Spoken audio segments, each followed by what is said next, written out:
Bonjour Bertrand. Bonjour Xavier. Alors, comme beaucoup de nos concitoyens, tu as regardé le discours d'Emmanuel Macron à la Sorbonne, un grand discours avec une vision, avec beaucoup de choses que tu as trouvé intéressant. Oui, oui, c'est très intéressant. Alors, dans le grand amphi de la Sorbonne, je suis déjà allé, qui est un magnifique amphithéâtre, très grand. Et donc, j'ai trouvé intéressant. Alors, je vais évidemment pas commenter, je sais pas moi, est-ce qu'on est souverainiste ou pro-européen, etc. Parce qu'il y a tous ces aspects. On voit quand même un renforcement dans son discours de l'Europe en tant qu'il devient quasiment un État, un nouvel État, il veut lui donner encore plus de compétences, etc. Donc on voit ce mouvement vers un renforcement de l'Union européenne, au détriment forcément de la souveraineté nationale, j'allais dire.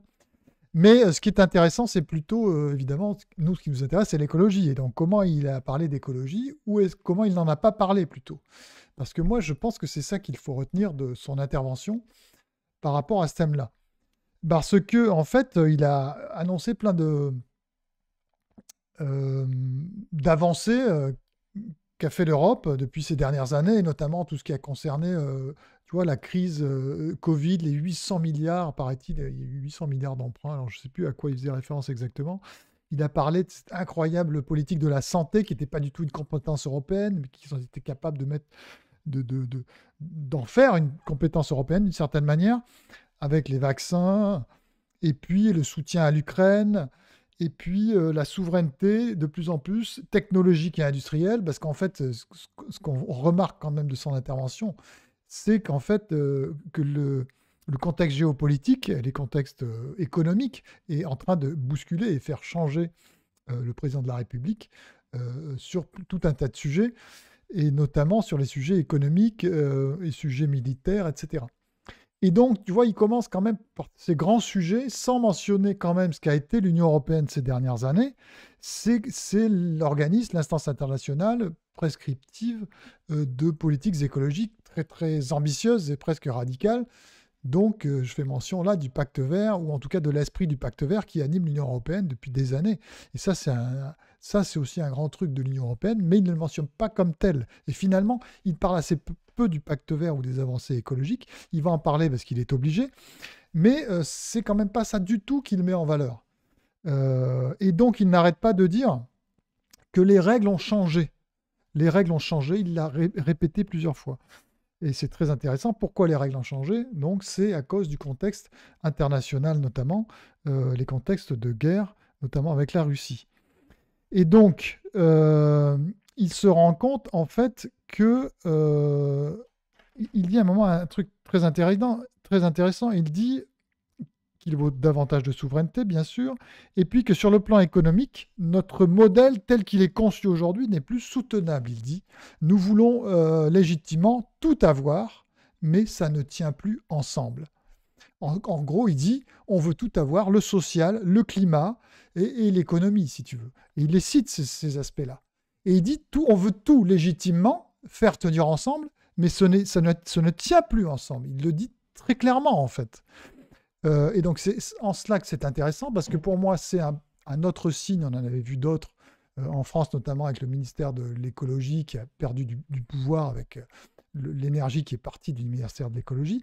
Mais là, ce discours, si tu veux, c'est un peu la reconnaissance d'une certaine incompatibilité entre des aspects environnementaux et des aspects économiques. Et même s'il dit qu'il faut toujours garder les objectifs de décarbonation et qu'il ne faut pas les opposer à la croissance économique. Mais si tu réfléchis un peu, il a beaucoup parlé des normes en disant qu'il y avait beaucoup trop de normes, trop de règlements, et qu'il faut changer de paradigme, quoi, qu'il faut vraiment revoir tout ça. Mais si tu enlèves les normes, de quelles normes il va s'agir et qu'est-ce que ça va, quelles ambitions vont baisser? Si on va dans ce sens-là, ce sont les normes environnementales forcément, et les normes liées au pacte vert. Et il parle notamment des aspects qui concernent, alors il va parler des frontières, de la défense bien sûr, une grosse politique de la sécurité, de la criminalité. Donc il parle de l'Europe en tant que puissance, c'est son premier mot-clé, et il parle de l'Europe en tant que prospérité. Et il veut nouveau modèle de croissance et de production. Donc c'est la croissance économique, c'est l'industrialisation, c'est une agriculture forte qui puisse garantir la souveraineté alimentaire de l'Europe.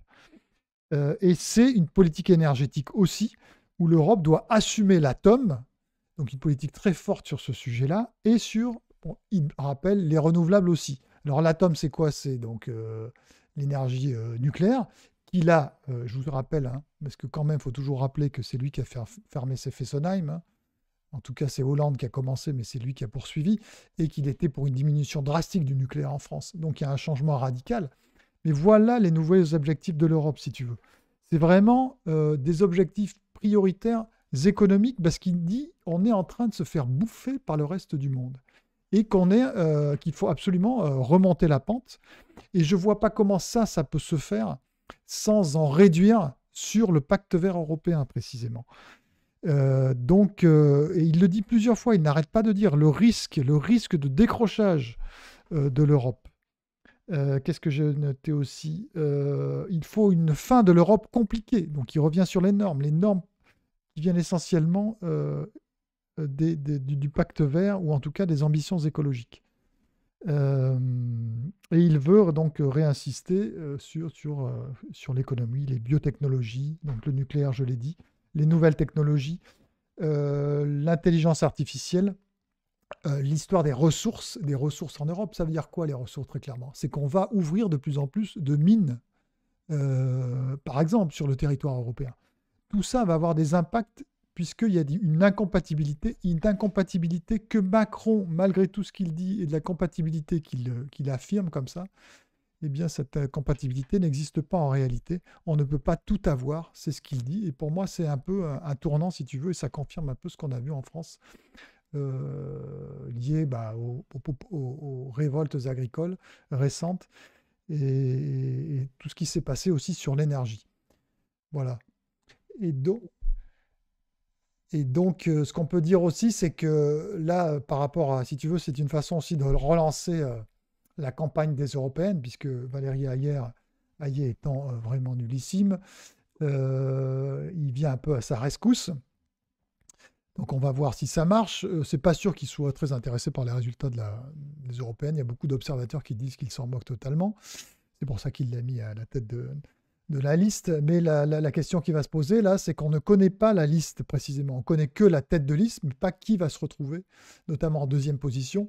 Va-t-il y avoir l'abominable homme de Bruxelles, Pascal Canfin?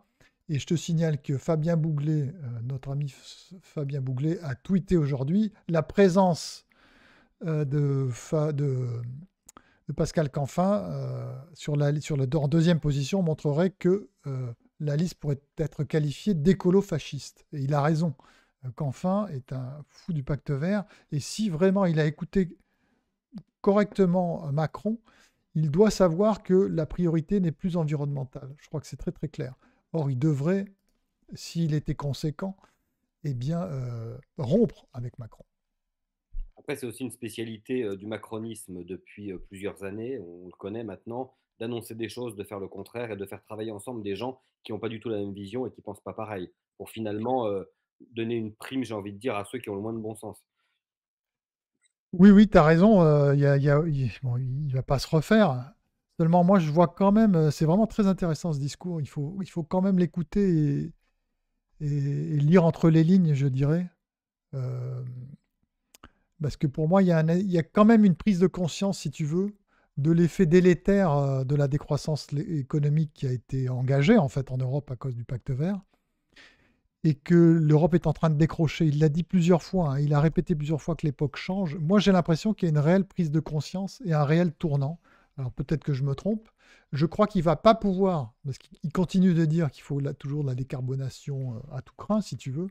Mais je crois que ce n'est pas compatible, encore une fois, et que ça va craquer à un moment donné, et qu'il va falloir choisir, si tu veux, entre une décarbonation à tout prix et des politiques industrielles, des politiques de défense, des politiques économiques de façon générale, pour revenir à des niveaux qui nous permettent de concurrencer en fait les autres pays. Et il a notamment dit des choses que nous disons depuis longtemps, Et je vous renvoie à la vidéo qu'on a faite, aux articles qu'on a pu écrire. Il dit le pays d'Europe est le seul qui a planifié une transition. C'est-à-dire tout le monde s'est engagé à l'échelle internationale. Seule l'Europe a planifié. Et donc ça, il le dit aussi plusieurs fois. Nous sommes les seuls à avoir planifié. Les autres, en gros, se sont engagés, mais c'est du bidon. Eux, ils sont en train de renforcer leur économie, leur défense, etc. Nous sommes les seuls à ne pas le faire. Et donc là, il y a vraiment, à mon avis, quelque chose qui est en train de se passer. D'ailleurs, on peut Mais noter aussi que l'emploi multiple de la tirade sur la décarbonation, c'est aussi une façon de flatter son aile gauche et de flatter les écologistes, puisque l'économie française est loin d'être une des plus carbonées de toute façon. oui, ça c'est vrai. Quand on regarde, et notamment le champion des énergies renouvelables, c'est quand même l'Allemagne, et c'est elle qui a le bilan carbone le plus désastreux. Oui. Et ça, c'est un peu le côté négatif sur ce qu'il a dit sur l'énergie, hein. Il a redit l'atome, le nucléaire, donc ça c'est plutôt évidemment positif, surtout pour nous. Mais il a dit qu'en face de cet atome et du nucléaire, il fallait donc les renouvelables. Donc si les renouvelables, c'est les panneaux solaires et l'éolien, ou même l'hydrogène ou je ne sais quoi, parce que je ne sais pas si l'hydrogène est renouvelable, à mon avis non. Mais en tout cas, c'est un très mauvais signal. Mais là, effectivement, il est obligé, si tu veux, de jongler un peu. On ne passe pas d'un système et un changement de paradigme, disons, normalement, tu vas progressivement. Mais là, pour moi, il est déjà engagé, si tu veux, vers quelque chose qui va modifier les choses en profondeur, surtout avec ce qui va nous arriver sur la gueule encore. Et je renvoie à mon interview avec Transition Énergie, où je raconte un peu tout ça et ses évolutions et ce qui va se passer à cause du contexte international et de la ruine de l'État français, mais plus largement de l'Europe, quoi. Donc, on ne va pas en rester avec des ambitions écologiques aussi grandes. Et je répète que quand je dis écologique, c'est de décarbonation qui est tout à fait contestable, puisqu'on peut faire d'énormes conneries environnementales, pour ceux qui ne suivent pas souvent, là, parce qu'on est qu'obsédé par la décarbonation et le CO2. Lutter contre le CO2, ce n'est pas forcément une bonne nouvelle pour l'environnement. Ça, je le répète pour ceux qui se seraient abonnés récemment et qui ne comprendraient pas toutes ces choses-là. Alors, après ton coup de cœur pour le discours d'Emmanuel Macron, tu as un coup de gueule à l'égard de France Inter et d'Adèle Van Rett, je Ouais. crois. Alors, t'exagères sur le coup de cœur, c'est pas un coup de cœur, mais je note, disons, certaines évolutions qui effectivement vont dans le bon sens à mon avis, mais vont dans le sens de l'histoire, dans le sens où elles sont imposées par les circonstances. C'est pas Macron qui décide, il est obligé. C'est les circonstances qui le poussent à agir ou à penser comme ça. Ouais, alors après, c'était Adèle Van Rett, alors, je sais pas comment, je crois que c'est comme ça qu'on prononce, qui est directrice de France Inter. Et alors, on a vu, ça a beaucoup tourné sur les réseaux sociaux. Elle a dit, parce qu'elle est interrogée, tu sais, il y a beaucoup de débats en ce moment sur la liberté dans les médias. CNews est attaqué, il y a eu une commission parlementaire. Je ne sais pas si tu as suivi les débats, c'était assez lunaire parfois.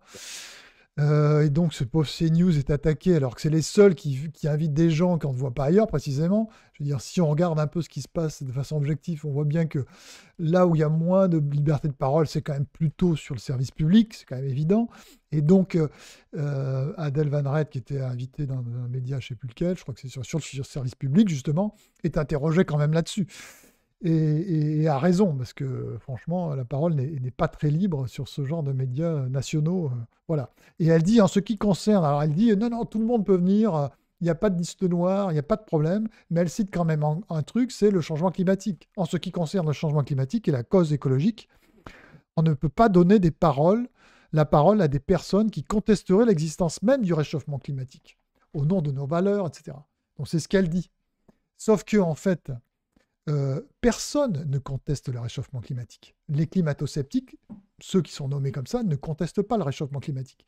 Donc en fait, quand elle dit ça, elle dit pas du tout la vérité, parce que ce n'est pas les gens qui contestent le réchauffement climatique qui sont interdits d'antenne. C'est des gens qui sont beaucoup plus modérés que ça. Et donc si tu lis la charte de Radio France maintenant, parce qu'évidemment, France Inter appartient à Radio France, tu sais, il y a une charte écologique. Et dans cette charte, elle dit la chose suivante, nous nous tenons résolument du côté de la science, en sortant du débat la crise climatique, son existence comme son origine humaine. Donc en fait, c'est quoi? Qu'est-ce qu'il dit la Radio France? C'est pas nous excluons les gens qui ne croient pas, qui contestent le réchauffement climatique. Ils disent que ils sortent du débat de la crise climatique. Ça n'a aucun rapport. Tu peux tout à fait dire qu'il y a un réchauffement climatique et dire qu'il n'y a pas de crise climatique. Donc si tu exclus tous les gens qui pensent qu'il n'y a pas de crise climatique, tu vas exclure beaucoup de gens, en fait. Hein, et dont nous, d'ailleurs. Parce que nous, qu'est-ce qu'on dit? On dit qu'il faut se calmer sur le climat, que le GIEC ou n'importe quel euh, scientifique ou climatologue ne dit pas forcément qu'il y a une crise climatique, c'est des projections sur l'avenir. Et donc cette question-là n'est pas importante, si tu veux. Donc Adèle Van Rett ne va pas inviter tous les gens qui pensent ce qu'on peut dire, ce qu'on peut appeler les climato-rassuristes. Moi, j'en suis, je pense qu'il y a un réchauffement climatique, mais je dis que c'est pas parce qu'il y a un réchauffement qu'on va tous mourir et que c'est un grave problème pour l'humanité. Du reste, c'est ce que dit un peu le ministre de l'écologie, puisqu'il dit que maintenant, le grand mot, c'est l'adaptation. Il faut s'adapter au réchauffement climatique. Donc, contester la crise climatique ne veut pas dire contester le changement climatique.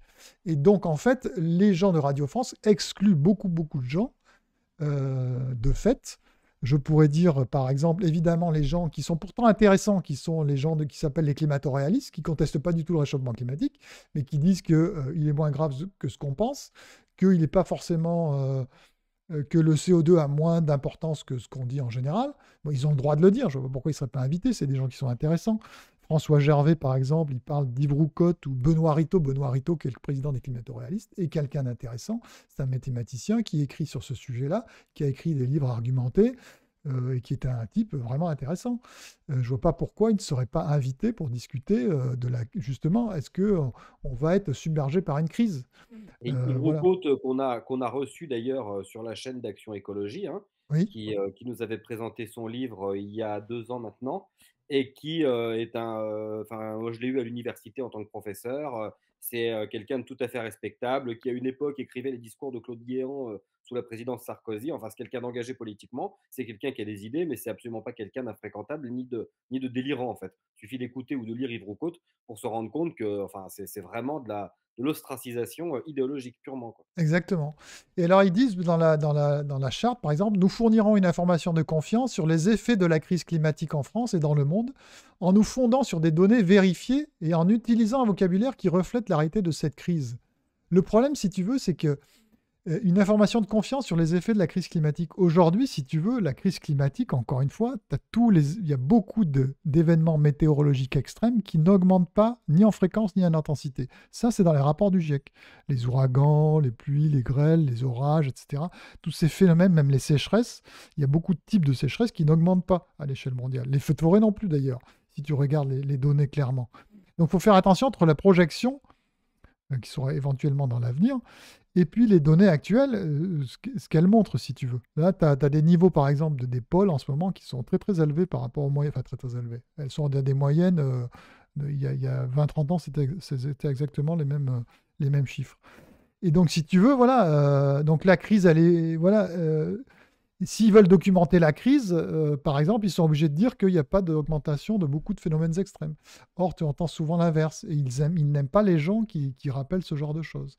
Donc, en fait, si tu veux, comme ils excluent les gens qui refusent de dire qu'il y a une crise de la biodiversité, c'est pareil, eh bien, ils excluent de fait beaucoup de gens. Et ce n'est pas vrai que tout le monde est le bienvenu dans les médias et notamment à France Inter. C'est totalement faux.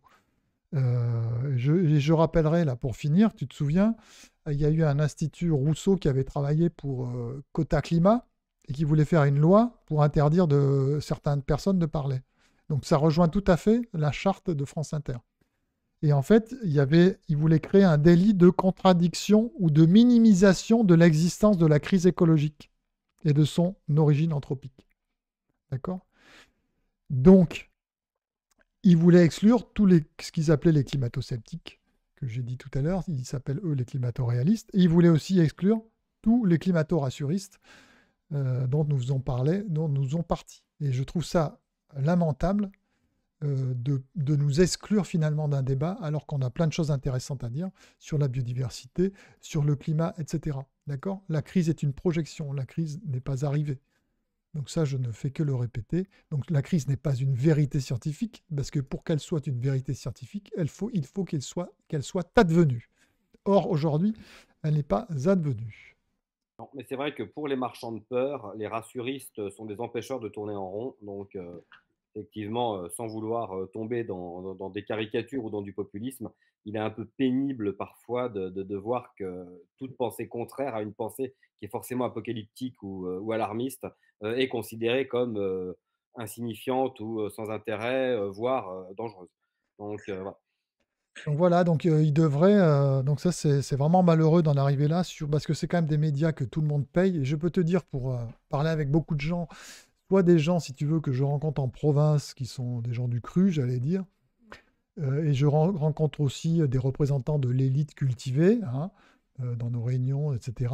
Et je peux te dire que des gens qui pensent comme nous, qui sont des rassuristes, qui pensent pas forcément qui pensent qu'il y a un changement climatique, mais pas forcément une crise climatique, qui va avoir des impacts négatifs, eh bien, ces gens-là, il y a beaucoup de gens donc, qui sont dans notre cas. Et donc, malheureusement, tu as des tabous, et c'est malheureux que cette opinion, en fait, qui est peut-être pas majoritaire, mais qui est très importante, en fait. D'après mon expérience, eh bien, c'est très malheureux que voilà qu'elles en soient là, et tu vois que ces gens-là vivent dans un petit monde clos entre eux, où ils savent même pas que des gens puissent exister d'autres types, quoi, finalement. Alors, on a compris que tu ne serais pas invité tout de suite sur France Inter. Donc, on invite nos auditeurs à partager, liker et commenter cette vidéo pour que, les, euh, un maximum de gens puissent entendre la parole de Bertrand Alliot qui n'a pas le droit de citer sur le service public. Ouais, c'est pas normal. C'est pas normal. Bertrand Alliot paye des impôts. Il devrait avoir le droit d'être sur le service public. Voilà, puisque c'est quand même aussi son média à lui. Voilà, c'est comme le média Exactement. de tous les Français. Enfin bon, blague à part, ça relance le débat sur la privatisation du service public, mais ça, c'est encore autre chose. Bref, suivez-nous, soutenez-nous, abonnez-vous à notre newsletter pour ne rien rater. Partagez cette vidéo et nos contenus auprès de vos proches si ça les intéresse, si ça vous intéresse. C'est une façon aussi de contrecarrer un petit peu toute la. Je ne vais pas parler de censure parce qu'il ne faut pas exagérer, il ne faut pas tomber Oui, dans la victimisation, mais exactement. une espèce d'ostracisation en fait des pensées contraires qui est un petit peu pénible avec le service public, Ouais. mais, Et mais qui puis est de la bonne. surtout, ce qui est dommage, c'est que, tu vois, les climato-réalistes, par exemple, c'est des types vachement intéressants. C'est que le débat est vachement plus enrichissant avec des gens comme ça que, tu vois, les débats qu'on entend actuellement sur le service public. C'est pénible parce qu'il y a plein de tabous, il y a plein de religions, il y a plein de sacrés, tu vois. Si c'était un peu plus, s'il y avait plus de pluralité, ça serait vachement plus intéressant. Ces gens-là qui parlent autrement, et pas comme des tarés, là, comme on voit des fois les Verts complètement habités par la fin du monde, eh bien, c'est vachement plus intéressant. C'est dommage. C'est une très belle conclusion. Merci beaucoup Bertrand. De rien, à bientôt.